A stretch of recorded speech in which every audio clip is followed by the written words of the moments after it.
시험 100% 믿음으로 이긴다라는 제목으로 하나님 말씀 증거하도록 하겠습니다. 금주간에 10차 제주 선교가 있습니다. 선교의 삶이나 우리 인생 거의 마찬가지입니다. 크리스천의 삶은 둘 다 영적 전쟁이라는 것입니다. 그래서 삶의 승리나 선교의 승리, 원리는 똑같습니다. 같은 태도로 승리할 수 있다는 것입니다. 선교 전에도 시험이 있습니다. 믿음으로 이길 수 있습니다. 우리 인생도 그렇습니다. 시험이 있습니다. 믿음으로 이길 수 있습니다. 그 다음에 성령의 기름 부음이 필요합니다. 그럴 때 폭발적으로 승리할 수 있습니다. 그래서 두 가지입니다. 믿음과 성령. 이것이 우리가 승리의 원동력이 될 수 있다는 것입니다. 오늘 그것을 차례로 살피겠습니다. 첫 번째는 이제 성막 다 만들었죠. 시험이 있다는 것입니다. 근데 100%로 믿음으로 이긴 결과였습니다. 믿음이라는 단어가 히브리 단어로, 구약성경 히브리 단어로 에문한데 견딤, 버팀, 원래 그런 뜻입니다. 그래서 믿음으로 산다, 그것은 버팀으로 산다, 견딤으로 산다, 그런 뜻이라는 것입니다. 성막을 세웠습니다. 2절 보니까 너는 첫째 달 초하루에 성막곧 회막을 세우고, 셋업했다는 거죠. 이 셋업할 때까지 과정이 험난했다는 것입니다. 그게 만만한 일이 아니었다라는 거예요. 에베소서 6장 12절 보니까 우리의 씨름은 혈과 육을 상대하는 것이 아니고 하늘에 있는 악의 영들을 상대함이라. 그러니까 마귀와의 싸움이라는 거죠. 영적 전쟁이라는 것입니다. 그래서 하나님의 전신갑주를 입어야 된다. 마지막에 모든 일을 행한 후에 서기 위함이다. 그러니까 다 싸우고 난 다음에 죽으면 끝나는 거 아닙니까? 하나님의 전신갑주를 무장해야 될 이유가 뭐냐면 서기 위함이다. 뭘로 서는 거예요? 믿음으로 서기 위함이다. 그걸 말해주고 있다는 것입니다. 그래서 우리가 믿음을 가지고 이 시험을 이겨야 되는데 첫 번째는 이겁니다. 이런 식으로 도전해 온다는 거예요. 우리가 과거에는 종이었죠. 근데 자유민이 되었습니다. 자녀가 되었습니다. 이제 다른 신분, 다른 목적을 가지고 있기 때문에 마귀가 놔두지 않습니다. 그러니까 사실은 이거는 이길 수 있는 싸움인데도 불구하고 초신자일 때는 이게 또 크게 보일 때가 있다라는 것입니다. 한번 생각을 해보십시오. 신약 성경에 보면은 맹인 거지 바디메오가 나옵니다. 근데 예수님이 눈두개 고쳐주셨거든요. 한번 이 거지 입장에 놓고 보자고요.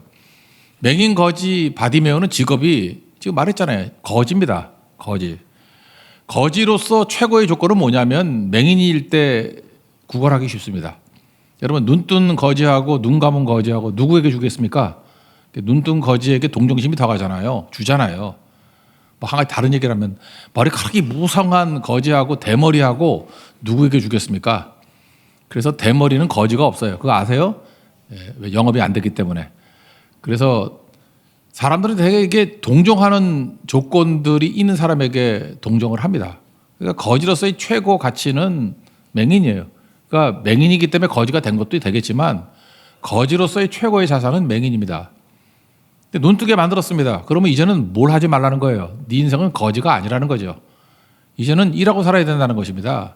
그런데 이 사람이 안타까워서 이렇게 얘기할 수 있죠. 옛날에는 거지할 때 수입이 좋았는데 이제는 예수 믿고 난 다음에 수입이 뚝 떨어졌네. 이게 웬 시험이야?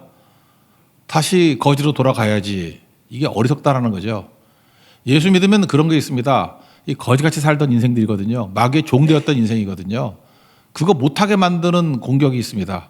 뭐 괜히 사업이 안 되게 할 때도 있고, 뭐 병에 걸리게 할 때도 있고, 시험이 올 때도 있고, 그러면 거지 벗어나니까 나타나는 현상이다. 그러면 이거 쭉 나가면 이기는 거거든요. 근데 그것 때문에 다시 거지로 돌아가는 어리석은 사람도 있다라는 것입니다. 이 가서는 안 된다는 거죠. 이스라엘 백성들이 딱 그렇잖아요. 그들이 애굽의 종 아니었습니까? 종도 유리한 게 있죠. 뭐 별 신경 안 쓰고 뭐 누룽지 얻어먹는 거. 근데 이 바보들이 맨날 얘기하잖아요. 애굽에 있을 때가 좋았대요. 그때는 누룽지 얻어먹고 별 신경 안 쓰고 살았대. 그러니까 종놈으로 돌아갈 겁니까? 아니죠. 자유민은 자유민으로서의 어떤 태도와 무장이 필요하다는 것입니다. 그거 익숙해질 때까지는 시험같이 보이는 게 시험이 아니라 내가 과거의 삶에서 벗어나지 못하는구나. 그렇게 생각하는 것이 옳다라는 것입니다. 또 한 가지 중요한 건 뭐냐면 이 믿음이라는 거는 이 반복의 능력을 이겨야 되는 거거든요. 잘 보세요. 성막을 세울 때까지가 얼마 걸렸냐 하면 우리가 지금 시간상으로는 계산하지 않았지만 첫 번째 6월절에 떠나게 된 거 아닙니까? 그래서 그 6월절 출애굽을 하게 된 그 달을 1월 달로 바꾸라 그랬어요. 그래서 구약성경에서는 아비월, 그래서 1월 14일이 6월절입니다. 그러니까 그러니까 1월 달이 해방하는 날이죠. 그래서 1월 달을 바꾼 겁니다. 날짜를. 그러고 난 다음에 성경에 보니까 그게 출애굽기 12장이 6월절이잖아요. 출발하게 되었습니다. 그 다음에 19장에 가면은 시내산에 도착하는데 3개월밖에 안 걸렸어요. 그러니까 그 총 여정의 반 정도인데 시내산까지 오는데 3개월 걸렸습니다. 19장 1절을 보니까 이스라엘 자손이 애굽 땅을 떠난 지 3개월이 되던 날 그들이 시내 광야에 이르니라. 시내산에 3개월 만에 왔습니다. 그러니까 3개월 지났죠. 그 다음에 이스라엘 백성을 놔두고 모세가 산꼭대기에 올라가가지고 율법 받아 내려오잖아요. 40일 동안. 내려왔더니 금송아지 우상숭배를 했죠. 거기서 그 박살내는데 얼마 걸렸을까? 기도하고. 제가 볼 때 한 열흘 정도 걸렸을 것 같아요. 어떤 사람은 더 걸렸다는 사람도 있는데 제가 볼 때 한 열흘이면 충분해요. 뭐 사람 잡아 죽이는데 열흘이면 되지. 다시 올라가죠. 40일 걸렸습니다. 그러니까 40일 더하기 40일 하면 80일이고 한 열흘 정도 걸렸다면 90일. 한 석 달 걸렸습니다. 그러니까 시내산에 도착하는데 3개월, 그 다음에 언약 받고 뭐 금송아지 우상숭배 옥신각신할 때 또 3개월, 6개월 지났죠. 그러고 난 다음에 두 번째 해 6월절에 지금 이게 시작하는 거거든요. 그러니까 성막을 얼마 정도 만드는 겁니까? 6개월 정도 만들었다라는 거예요. 근데 6개월 만들었을 때 이게 참 중요한 게 뭐냐? 출애굽을 할 땐 이 종놈들이 뭔가 이렇게 감동 있고 스펙터클하잖아요. 10가지 재앙 얼마나 스펙터클합니까? 뭐 애굽 사람들 다 박살내는 거 아니에요. 그러니까 기분도 좋고 홍해가 갈라지는 거 얼마나 스펙터클합니까? 감동적이죠. 뭐가 있어 보이죠. 아말렉과의 전투 뭐 손 들면 이기고 손 내리면 지고 뭐가 이렇게 기적이 임하잖아요. 뭐 물도 터져 나오고 이런 것들은요 신앙생활이 신납니다. 초신자들은 초창기 때 되게 신나게 가요. 왜? 감동이 있고 스펙터클이 있기 때문에. 근데 성막을 만드는 6개월은 이게 시험이라는 거예요. 광야에 머물러 있는 거 아니에요. 그 자리에. 그러니까 최초로 6개월 동안 머물러 있었던 것입니다. 이 머물러 있다는 건 뭐죠? 뻔한 삶을 살아야 된다는 것입니다. 다시 말해서 반복의 삶을 살아야 된다는 거예요. 반복의 삶은 역동성이 없습니다. 기대감도 없고. 여러분 그 중고등학교, 특별히 고등학교 때 입시생들이 힘든 이유가 뭐냐면 반복의 연속이기 때문에 그래요. 그러니까 아침에 일찍 일어나고 뭐 낮에 공부하고 뭐 저희 때 같으면 야간에 야간 학습이 있고 야간 학습 야자라 그러죠. 야간 자습이라 그러는데 또 늦게 지쳐 돌아오면 또 자야 되고 뭐 학원 가고 반복이잖아요. 입시가 왜 어려운지 아십니까? 반복을 못 견디기 때문에 그래요. 그래서 공부 못하는 애들은 반복을 못 견디는 거고 공부 잘하는 애들은 반복을 잘 견디는 겁니다. 그래서 일반 회사에서 공부 잘하는 애들을 뽑는 이유가 뭔지 아십니까? 공부해봐야 그거 회사에서 필요도 없어요. 근데 공부를 잘했던 애들은 뭘 잘하느냐면 반복을 이겨냅니다. 반복 이겨내는 게 중요한 거 아니에요. 뭐 공장제 사회나 뭐 시스템이 다 그런 거 아닙니까? 반복을 할 줄 알아야 되잖아요. 그러니까 제가 볼 때 그래요. 공부만이 아니고 뭐 음악을 탁월하게 한다든지 뭐 악기를 탁월하게 연주한다든지 아니면 스케이트를 아주 잘 탄다든지 이런 사람도 탁월한 사람입니다. 뭐예요? 반복을 이긴 사람이잖아요. 그러니까 그런 사람 쓰면 뭘 맡겨도 됩니다. 그래서 제가 어떤 은행 갔더니 거기 지점장이 옛날 여자 농구 선수더라고. 지점장까지 됐더라고. 그래서 놀라가지고 옛날 팬이었다고. 그랬더니 사인도 안 해주고 보내더라고요. 하여튼 그랬던 경우도 있는데 그 왜 지점장까지 올라갔죠? 농구 선수가? 이유는 그거예요. 반복이 가능한 인생이기 때문에 그렇습니다. 반복이 능력이라는 것입니다. 그래서 여러분 시험을 이기는 능력이 뭐냐 하면 믿음인데 그 믿음은 견딤인데 또 다른 말하면 반복의 능력이에요. 반복할 수 있는 거라고요. 우리가 예배, 기도, 선교 그러지 않습니까? 이게 종놈이 이게 자유민으로서 이걸 뿌리를 내리기 위해서 뭐가 돼야 되냐? 반복이 가능한 인생이 돼야 된다고요. 날마다 예배드리고 날마다 기도하고 그래서 항상이잖아요. 항상 기뻐하라. 쉬지 말고 기도하라. 범사에 감사하라. 다 always 아니에요. always. 그죠? 항상 반복되는 거 아니에요. 거기서 능력이 나타난다는 것입니다.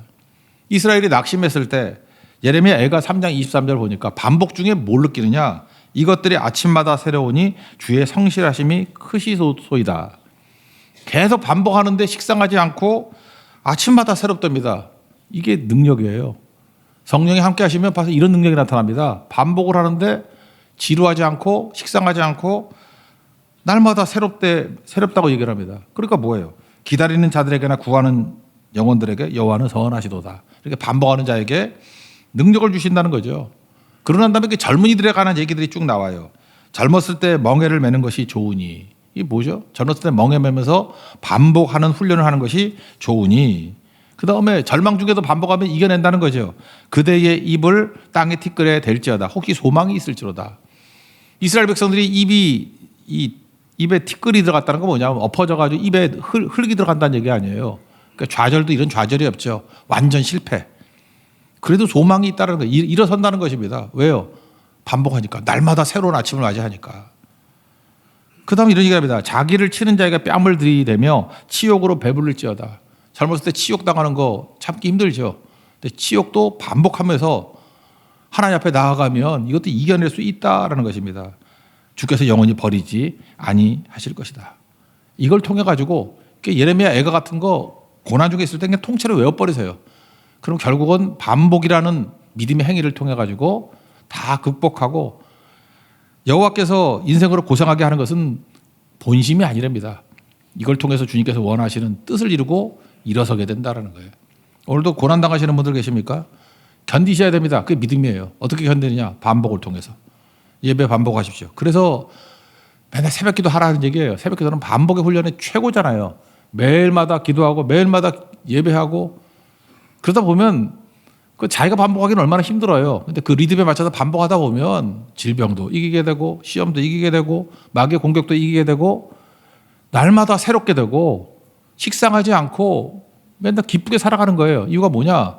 아침마다 새롭게 되는 성령의 능력을 주시기 때문에 그렇다는 것입니다. 믿음은 뭐냐? 반복이에요. 종놈들은 반복 못합니다. 그렇지만 하나님의 자녀는 반복의 삶을 통해서 하나님의 능력을 이 땅에서 체험할 수 있다는 거예요. 성도나 여러분 일상에서 이 믿음의 능력을 체험하는 우리 하나님의 거룩한 종 되기를 바랍니다. 그래서 세 번째 믿음의 내용이 뭐냐면 치료가 가능하다는 거예요. 치료가. 여기 4절을 보시면 또 상을 들여놓고 그 위에 물품을 진설하고 그랬죠. 진설하고. 진설하고라는 뜻이 뭐냐면 질서 있게 준비한다 그런 뜻이에요. 새 번역을 보니까 격식대로 차려놓고 그러니까 질서죠. 질서. 여기 지금 쭉 읽어봤지만 이거 여러 번 반복했으니까 아시겠죠.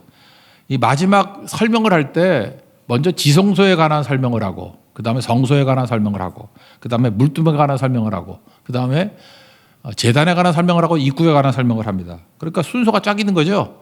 우리 머릿속에 그림이 있잖아요. 그죠? 순서대로 지성소부터 입구까지. 그러니까 뭐예요? 순서 있게. 그러니까 성막은 질서의 상징입니다. 성막을 짓고 또 다시 분해하고 그 과정을 통해서 이스라엘 백성들은 뭘 깨닫는 거예요? 질서를 깨닫는 겁니다. 질서. 근데 질서의 첫 번째 우선순위 1순위가 뭐예요? 지성소부터 짓는다는 거예요. 지성소부터. 지성소가 어떤 곳입니까? 하나님이죠. 그래서 1계명이 뭐였어요? 하나님 외에 다른 신을 두지 말라. 근데 우리 배웠잖아요. 외에라는 것이 똑같은 단어를 다르게 번역할 수 있다. 앞에라고. 저는 앞에라는 번역이 더 좋아요. 내 앞에 하나님만 두라. 그게 1계명이에요. 하나님 외에 다른 신을 두지 말라. 이렇게 번역하는 것이 우리 한국 사람들은 주로 많이 알고 있는 건데 이렇게 번역도 가능하다니까. 하나님 앞에 내 앞에 하나님만 두라. 앞에로 번역할 수 있어요. 하나님 내 앞에 하나님만 두라. 그게 딱 맞는 얘기죠. 믿음이 뭡니까? 내 앞에 하나님만 두는 거예요. 근데 하나님 말고 딴 거를 두는 것이 있을 때 막 흔들리게 되는 거죠. 내 앞에 하나님을 둔다는 게 뭐예요? 그게 언약계 뚜껑 보면은 그 천사 둘이 날개 속에 속죄소가 있죠. 하나님 만나는 거. 그러니까 뭐예요? 하나님 만나는 예배를 내 삶의 우선순위 두라. 그런 거하고 똑같은 거겠죠. 제가 요즘에 너무 자전거 얘기를 많이 하는 것 같은데 자전거 회사 가운데 저는 이 사람 만나본 적도 없어요. 근데 참 독특한 회사가 하나 있어요. 그 미니벨로 만드는 회사 가운데 그 모델명이 체데크가 있어요. 그러니까 우리 같은 크리스찬들은 체데크 그러면 궁금하잖아요. 체데크가 공의란 뜻이거든. 의. 그러니까 의, righteousness. 체데크 공의. 그러니까 체데크 공의라 그러면 의로 의에 줄이고 못 마른 자는 복이 있다. 의가 뭐라 그랬어요? 구원이라고. 체데크가 의란 뜻인데 구원이라는 개념을 갖고 있어요. 그래서 자전거 모델이 체데크예요. 근데 한국에서 만든 건데 브롬톤 같은 거는 다 철로 만들어가지고 무거워요. 13kg. 여자분들 잘 들기 힘들어. 되게 무거워. 철로 만든 거야. 근데 이거는 카본으로 만들었어요. 그래서 8kg대야. 가볍대. 아직 만져보진 못했어요. 8kg대래. 한국에서 만든 건데. 제가 궁금했어요. 궁금해서 어떻게 자전거 이름을 체데크라고 지었나? 난 본 적도 없어요. 근데 회사 이름을 보니까 무릎을 쳤어요. 카나프야. 회사 이름이 카나프라고. 아, 이건 분명히 크리스찬이구나 라고 생각을 했습니다. 그래서 내가 살까 하고 딱 봤더니 너무 비싸. 320만 원이야. 그래서 못 사겠어요. 이 카나프라는 거 지난번 말라기 강의할 때 한번 설교를 했죠. 말라기 4장 2절 보니까 내 이름을 경외하는 너희에게는 공의로운 해가 떠올라 치료하는 광선을 비춰주리니 내가 나가서 외양간에서 나온 송아지같이 뛰리라. 우리 한국 성도들은 치료하는 광선 이거 되게 좋아요. 그 레이저 같은 건지 알고 하나님께서 치료하는 광선 막 레이저를 쬐가지고 병이 다 낫는다 이런 뜻으로 해석을 하는데 이 광선이라고 해석된 게 카나프거든요. 카나프. 카나프가 그 나눠주에 보면 뭐라고 나왔냐면 날개라고 나와요. 날개. 제가 볼 때 이건 이 번역은 맞지 않는 것 같아요. 치료하는 날개가 맞아요. 그러니까 날개 그러면 뭐가 나오죠? 속죄소. 언약궤 뚜껑에 천사들이 한번 보여주세요. 속죄소. 이렇게 돼 있죠? 이렇게 시은자라고 그러죠. 시은자. 이 공간, 이 스페이스를 카나프라 그런다니까. 그러니까 하나님 앞에서 이 속죄소, 이 공간에서 어떤 일이 벌어지는 거예요? 치료하는 카나프예요. 치료하는 날개. 이 공간에서 치료가 이루어지게 된다는 것입니다. 이게 믿음이에요. 됐습니다. 그러니까 이스라엘 백성들은 항상 무슨 마음을 먹은 거예요? 하나님 앞에 나아가면 치료가 있다. 그래서 이 회사가 카나프고 브랜드명이 체데크예요. 그래서 제가 놀라가지고 이게 분명히 믿는 분이다. 한번 가서 확인하고 싶을 정도로 좋은 것 같아요. 혹시 돈이 넉넉하신 분들은 이거 몇 개 사주세요. 이거 제가 볼 때 크리스찬으로 좋은 회사 같아. 저는 어딘지 모르지만. 원래 예배드린 성도 가운데 믿음이 흔들리게 만드는 것 중에 하나가 뭐냐 하면 잠깐만 질병 가운데 있을 때 약해지거든요. 뭐 이렇게 난청이 왔다거나 뭐 암으로 투병한다거나 뭐 코로나 요즘에 돌잖아요. 또 병에 걸렸다거나 암수술 이후에 회복의 과정 가운데 두려움이 있다거나 또는 뭐 정형외과적 부상이 있죠. 제가 지난주에 25년 만에 자전거 타다가 떨어졌어요. 낙차했습니다. 그래서 다리가 좀 아프기도 한데 뭐 어떤 분들은 뭐 염증 때문에 고통당하고 있는 분들 만성 염증 뭐 이런 거 있죠. 만성 간염 뭐 이런 거. 되게 힘들지 않습니까? 그런데 믿음이 뭐예요? 주님 앞에 나와가지고 치료하는 카나프 날개 위에 들어가면 주님께서 치유해 주신다는 거예요. 그래서 이스라엘 백성들이 이걸 얼마나 많이 경험했습니까? 여호와 라파 그러잖아요. 치료하시는 하나님이라고. 그들을 견디고. 그래서 40년 동안에 병원도 안 갔죠. 왜? 발이 부르트지 않고 병든 자도 없었어요. 그러니까 불순종으로 죽은 놈들은 많았지만 병들어 죽었다는 게 없다고. 하나님께서 이런 은혜의 역사를 체험하게 만들어 주신다는 것입니다. 그러니까 우리가 필요한 게 뭐예요? 치료하시는 하나님의 날개 속에 들어가야 된다는 거예요. 그럴 때 회복의 능력이 나타나게 된다라는 것입니다. 저 이게 너무너무 중요하다고 생각을 해요. 우리가 아무것도 없을 때 해야 될 일이 뭐냐? 시험과 어려움이 있을 때 하나님 앞에 나가면 우리의 이 멘탈도 치유가 됩니다. 세계 무역기구 부총재까지 했던 분인데 이희돈 장로님 지금은 이제 소천하셨어요. 근데 한동안 간증 엄청나게 많이 하셨던 분인데 제가 기억에 한 20년 전쯤에 갔던 것 같은데 워싱턴에 가면은 성광교회라고 있습니다. 워싱턴 성광교회. 좀 고전스러운 이름이죠. 근데 그 교회가 있는데 바로 교회 옆에 되게 아름다운 게스트 하우스가 있어요. 진짜 뭐 유럽의 동화에나 나오는 그런지. 거기가 숙소더라고. 거기 묵으면서 되게 많이 은혜도 받고 그랬던데 이돈 장로님이 여러분들 뭐 간증은 여러 번 들어봤다고 생각합니다. 이분이 어떤 분이었냐? 미국 갈 때 돈이 한 푼도 없습니다. 빈손으로 갔어요. 그래서 미국 가가지고 했던 일이 뭐냐 하면 그 워싱턴 시내 가가지고 좌판 깔고 양말 팔았답니다. 양말. 근데 저는 양말을 팔아본 적이 없는데 햇볕이 쬐면 양말이 색이 변한대, 바랜대요. 그래서 양말 장수도 그냥 하는 게 아니고 5분에서 10분 사이에 한 번씩 양말을 뒤집어 줘야 된대요. 나는 부침개만 뒤집는 줄 알았더니 이것도 뒤집어야 된대. 그러지 않으면 이게 상한다는 거예요. 주변에 있는 뭐 차이나타운 이런 데서 팔았기 때문에 딴 사람들이 그 똑같이 하는 거죠. 근데 이분은 양말 뒤집으면서 성경 읽고 세계 경제책 읽었답니다. 그러니까 주변 사람들 비우는 거죠. 너는 양말 팔면서 주제에 무슨 책을 읽고 있느냐. 그때 이돈 장로님이 그런 얘기를 했다는 거예요. 부르심에 대한 준비를 하고 있다고. 우리 멘탈이 그렇습니다. 내가 바닥으로 떨어지면요 아무 생각이 없어져요. 그냥 먹고 살려면 생각하는데 이분은 반드시 하나님께서 나를 건져주시고 기회 주신다고 믿잖아요. 부르심에 대한 준비를 하고 있었다고. 이분이 읽었던 성경 내용, 이분이 읽었던 경제에 관한 얘기예요. 이민 가가지고 세계 무역기구 부총재 된다는 게 쉬운 일입니까? 그죠? 결국은 제가 볼 때 우리 한인으로서 가장 국제 경제에 쓰임 받았던 분 중에 한 사람이 이돈 장로님이라고 생각을 합니다. 이분이 이렇게 얘기를 해요. 그 창세기 12장에는 아브라함을 인용하면서 하나님께서 아브라함에게 어디로 가라 정확하게 말씀해 주시지 않았다는 거야. 그러면 얼마나 좋겠냐. 우리도 마찬가지입니다. 하나님께서 우리를 부르실 때 구체적으로 어디 가라 그렇게 말씀하지 않는다는 거예요. 내게 지시할 땅으로 가라. 되게 추상적이죠. 히브리서 11장 8절에는 갈 바를 알지 못하고 갔다라고 얘기를 합니다. 순종하잖아요. 그때 아브라함이 해야 될 일이 뭐냐? 자기가 아브라함 같았다는 거예요. 가라까지만 들었고 그 다음에는 준비하고 있었다는 것입니다. 준비. 아브라함도 그랬다는 거죠. 무슨 일도 할 수 있도록 준비. 그래서 가만히 있지 않았다는 거예요. 뭔가를 했다는 거예요. 양말 뒤지는 거. 그리고 성경을 보고 준비하는 거. 일단 하는 게 중요하다는 거예요. 그리고 그들이 젊은이들에게 얘기를 합니다. 하나님 말씀을 읽을 때 시편에서 제일 많이 나오는 얘기가 뭐냐? 여호와는 나의 빛이고 여호와는 나의 방패시다. 나의 빛이다. 그분은 이렇게 해석을 해요. 슬픔의 날이 끝났다. 어둠이 끝났다. 우리 카나프라는 하나님의 치료하는 날개 아래 들어가면요. 빛이 많은 거 아니에요, 거기에. 슬픔의 날이 끝났다. 이제 질병의 날이 끝났다. 좌절의 날이 끝났다. 빛을 그렇게 해석하더라고요. 이런 빛의 날이 올 거라고. 왜? 카나프에서. 여호와의 날개 아래에서. 그리고 또 하나가 방패. 여호와는 나의 방패다. 보호가 아닙니까? 내가 바닥까지 떨어진다 할지라도 하나님 나를 버리지 않고 항상 보호해 주셨다. 하나님의 보호는 끝나지 않습니다. 그리고 슬픔의 날은 끝났다. 일어서잖아요. 여러분 인생에도 이런 승리하는 하나님의 종들 되기를 바랍니다. 우리가 기도할 때 맨날 그 기복적인 기도 하잖아요. 맨날 뭐 잘 되게 해달라, 잘 되게 해달라. 한번 생각을 해보세요.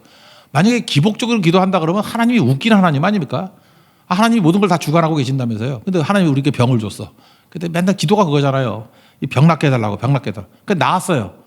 할렐루야. 그럼 하나님은 병 주고 약 주고 아니에요? 아니, 하나님이 다 주관하신다면 그 병도 주고 약도 주고 뭐야 그게. 놀리는 거예요? 아, 사업이 어려웠어요. 어려웠다가 또 기도했더니 사업이 잘 돼. 그랬더니 하나님이 안 되기도 하고 잘 되기도 하고 똑같은 거지 뭐 병 주고 약 주고.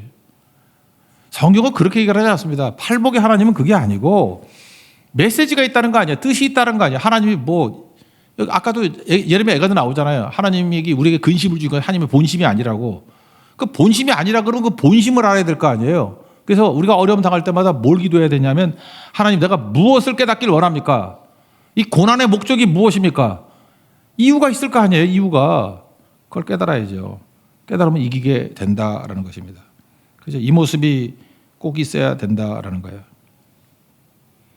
제가 볼 때 우리 고난이 주는 것 중에 하나가 쓴뿌리 없애는 것도 분명히 있는 것 같습니다. 로마서 8장 13절 보니까 너희가 육신대로 살면 반드시 죽을 것이로되 영으로서 몸의 행실을 죽이면 살리니. 저한테는 그랬어요. 고난이 제일 많이 줬던 게 뭐냐 하면 쓴뿌리들이 있었거든요. 그거 하나씩 끊어지더라고. 어떤 분들은요 게으른 분이 있어요. 그죠? 계속 게을러요. 근데 이런 고난의 기간을 통해 가지고 믿음이 생기는데 어떤 믿음이야? 게으름에서 벗어나는 믿음이 생겨요. 왜? 믿음이 생기니까 게으름을 벗어나더라고. 게으름은 악한 거라 그랬잖아요. 마음이 악하면 게을러져요. 그래서 한 달라도 받은 사람을 향해서 악하고 게으른 종아 그러잖아요. 그래서 이 멘탈이 바뀌니까 게으름이 사라져 버려요. 발이 빨라지더라고. 그러니까 쓴뿌리 없애는 거예요. 어떤 사람은 입만 열면 남에 대한 원망, 불평, 막 가십 이런 거 하잖아요. 근데 고난이 오니까 그 말이 사라져. 상처 주는 입술이 사라져요. 그거 얼마나 중요한 거예요. 그거 어디서 그걸 고칠 수 있겠습니까? 어디서 그걸 배울 수 있겠어요? 쓴뿌리 없애는 거라고. 어떤 사람은 하루 종일 남의 사진만 쳐다보는 사람이 있죠. SNS. 그 남의 사진 쳐다봐도 뭐래? 아, 나는 진짜 미치겠어요. 제가 그 카톡 프로필을 최근에 한번 바꿨거든요. 나는 그냥 별 생각 없었어. 근데 그 여자분들은 이렇게 사진을 해가지고 이렇게 늘려보는가 봐. 다리에 상처가 있네. 그거 보면 안 보이거든요. 늘려보는가 봐. 그래서 급하게 사진을 지워서 딴 걸 올렸어요. 또 그것도 늘려봐. 거기도 있더라고. 그런 거 하지 마세요. 그런 거 늘려보는 거. 그러니까 늘 뭐 남들 갖다가 무슨 뭐 스토커도 아니고 그죠? 시기하고 질투하고. 그러니까 하나님 알아가는데 다 장애가 되는 것들이거든요. 이런 쓴뿌리들 고난 당해보세요. 뭐 늘려보는 거 안 해 그거. 나 아파 죽겠는데 누가 남의 거 늘려봐 그거. 그러니까 가십, 뭐 남 불평 이런 거 안 하고 자기 쓴뿌리가 사라지고 하나님만 바라보는 정말 무게 있는, 무게가 영광이거든요. 카도시. 무게 있는 크리스찬이 될 수 있다라는 것입니다. 이게 되게 중요한 거죠. 여러분, 죄가 주는 기쁨도 있습니다. 죄를 못 버리는 이유 중에 하나가 뭐냐면 죄가 주는 짜릿함이 있기 때문에 그래요. 그러니까 중독이 되는 거죠. 그것도 나름대로 짜릿하다니까요. 뭐 골프 치러 다녀보세요. 그 홀인원하고 막 잠 못 이루는 사람 봤어요. 내가 짜릿하고 도박도 물론 짜릿하고 술도 짜릿하고 다 그런 거 아니에요? 여러 가지 죄들이 주는 짜릿함, 세상이 주는 짜릿함이 있습니다. 그러니까 다 좋아하고 뭐 취미 생활도 하고 그러잖아요. 근데 거기에 너무 빠져 살면 안 되거든요. 그럼 어떻게 이길 수 있냐? 하지 말라 한다고 이기는 게 아니고 하나님이 주시는 짜릿함을 경험하면 돼요. 믿음의 짜릿함. 제가 볼 때 그래요. 더 큰 게 와야 이기는 거지. 하지 말라고 해서 이기는 게 아니라는 거예요. 여러분, 성교의 짜릿함. 그래서 다 성교에 미쳐 있는 거예요, 다들. 세상보다 더 짜릿함이 있기 때문에. 그리고 못 가가지고 막 안타까워하고. 성령의 기쁨, 성령의 짜릿함을 누릴 수 있는 하나님의 거룩한 종 되기를 바랍니다. 그래서 믿음은 시험 다 이깁니다. 시험에는 목적이 있다 그랬잖아요. 하나님 이유가 뭡니까? 그거 물어봐야 된다고. 거짓 근성 버리라는 거고요. 반복의 힘을 가지고 이기라는 거죠. 반복이 제일 중요한 능력인 것 같아요. 그리고 치료하는 광성이고 치료하는 날개고 쓴뿌리 없애는 겁니다. 여러분, 믿음의 이 과정을 통해서 더 성숙해지고 더 능력 있는 하나님 종되는 축복이 임하기를 기원합니다. 마지막으로 좀 간단하게 하면 성령의 기름 부음인데 관유라 그러죠. 9절을 다 같이 읽겠습니다. 시작. 또 관유를 가져다가 성막과 그 안에 있는 모든 것에 발라 그것과 그 모든 기구를 거룩하게 하라. 그것이 거룩하리라. 또 10절도 보니까 모든 기구에 발라. 11절 그 받침에 발라. 또 13절 거기 기름을 부어 그러죠. 근데 거기도 발라라고 돼 있잖아요. 그러니까 무슨 얘기입니까? 성막이 준비됐습니다. 기구들이 다 준비됐습니다. 제사장도 준비됐습니다. 이제 뭐가 필요하다는 거예요? 성령의 기름 부음이 필요하다는 거예요. 여러분, 기름 부음이 있어야 폭발적으로 할 수 있고 지치지 않습니다. 그런 얘기 들어봤죠? 여러분, 과도한 일이 크리스찬들을 무너뜨리는 것이 아니고 성령 없이 일하는 것이 무너뜨리는 거라고. 기계에 돌려봤어요? 기계 과도하게 쓴다가 안 망가집니다. 기름 치지 않고 쓰면 망가져요. 그거 되게 중요한 거예요. 기름 쳐야 돼, 기름. 또 자전거 얘기를 하면 자전거 이렇게 페달 바꾸는 거 있죠? 뭣도 모르고 그냥 바꾸잖아요. 그냥 바꾸면 한 1, 2년 지나고 난 다음에 안 빠져 그게. 녹이 슬어가지고 뭐가 끼어가지고. 그래서 이게 나사라 돌리거나 할 때는 반드시 그리스를 발라야 돼. 그리스를. 그래서 끈적끈적한 그리스를 발라놔야 잘 빠져요. 절대 안 떨어지고. 그러니까 항상 마음속에 그게 있어요. 그냥 나도 모르게 잠깐 그리스를 발라 그래. 이번에도 다리에 상처를 입었는데 거기다가 후시딘을 발라야 되는데 그리스를 바르고 있어 내가. 그래서 상처가 도져버렸었는데 완전히 따갑더라. 그죠? 그리스. 되게 중요한 거죠. 기름이 들어가지 상하지 않아요. 저 자전거 타다 맨날 배우는 게 그거예요. 그죠? 엔진 오일 뿌려야 되고 그리스 오일. 그게 얼마나 이 능력 있게 만드는지 아시죠? 상하지 않게 만드는지 알아요? 우리 크리스찬도 마찬가지죠. 이런 게 필요한 거죠. 그럼 성령이 임재하기 위해서 필요한 게 무엇입니까? 성령의 기름 부음이 뭐예요? 기도밖에 없죠. 기도. 여러분, 끊임없는 성령 충만이 필요하죠. 그래서 뭐예요? 멈추지 않는 기도가 필요하다고. 기도했다 안 했다 하는 게 아니라 멈추지 않는 기도, 그때 능력이 나타나는 것입니다. 이때가 그래서 기도는요, 또다시 말하면 전쟁이에요. 그리고 기도는 처절함이라고. 처절함. 우리 삶 가운데 왜 이렇게 어려움이 있습니까? 처절해야 자아가 깨져요. 처절해야. 우리 자아라는 게 진짜 철옹성이거든요. 내가 안 깨진다고. 근데 처절한 기도 속에 들어가야 자아가 깨지고 전쟁 같은 기도 속에 들어가야 하나님 앞에서 내가 무너지는 경험을 합니다. 그래서 NIBC, Not I but Christ lives in me. 그런 일이 벌어지게 된다는 것입니다. 능히 승리하는 우리 하나님의 종 되기를 바랍니다. 그래서 여러분 신명기 28장 3절부터 너무 좋아하잖아요. 성읍에서도 복을 받고 들에서도 복을 받고 뭐 광주리와 떡반죽 그릇까지 복을 받을 것이다. 이게 무슨 뜻이지 아십니까? 삶에 있는 전 영역에 성령의 기름 부으심이 있을 때 하나님 축복과 은혜와 능력이 임하게 된다, 그 뜻이에요. 기복적인 그런 얘기가 아니고. 그래서 여러분들 필요한 게 무엇입니까? 우리 삶에서 하는 거 모든 부분에 성령의 기름 부음을 어노인팅 구하십시오. 강의하시는 분들 강의에 기름 부음이 있기를 원합니다.